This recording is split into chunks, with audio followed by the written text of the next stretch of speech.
நான் மீன் பொரிச்சு கொடுக்குற அவள் சாப்பிட்றா. சாப்பிட்டியாம்மா? நல்லா இருக்குதா? சமையல்காரங்க ஆக்கிட்டேன் இல்லை? ஆமா, கல்யாண சமையல் சாதம் காய்கறிகள். என்னோட நிலைமையை பார்த்தீங்களா? நான் மீன் பொரிச்சு கொடுக்குற அவள் சாப்பிட்றா. ஒரு வீட்டுக்காரன் ஒரு நிலைமையை பாருங்க. அதான் சாப்பிட்டியாம்மா? நல்லா இருக்குதா? அங்கே பாரு.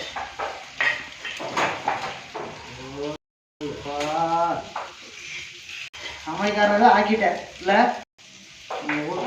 Okay okay.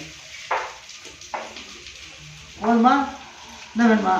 ஒன்றா போதுமா?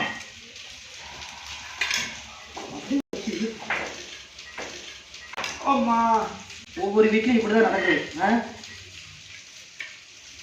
காலையில் கருவாடு குழம்பு, மத்தியானம் பாறை மீன் குழம்பு, சாயந்தரம் மத்தி மீன் குழம்பு.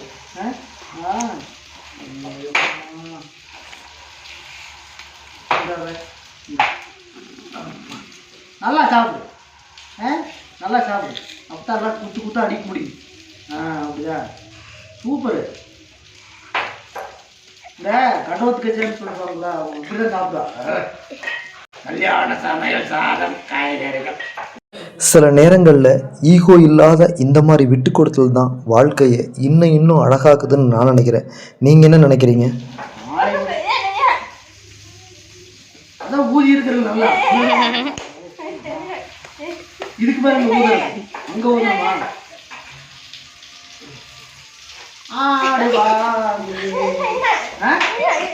இங்கே ஊதணுமா?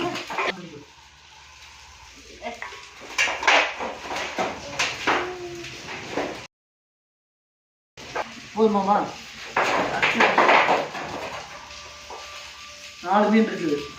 4 மீன் பசங்களுக்கு தான். உனக்கு போதும். இன்னும் என்ன சாப்பிட்டீங்கன்னா வெடிச்சிருவேன். மறக்காமல் சங்கீதா முத்து சேனலை சப்ஸ்கிரைப் பண்ணி பெல் பட்டனை கிளிக் பண்ணிக்கோங்க.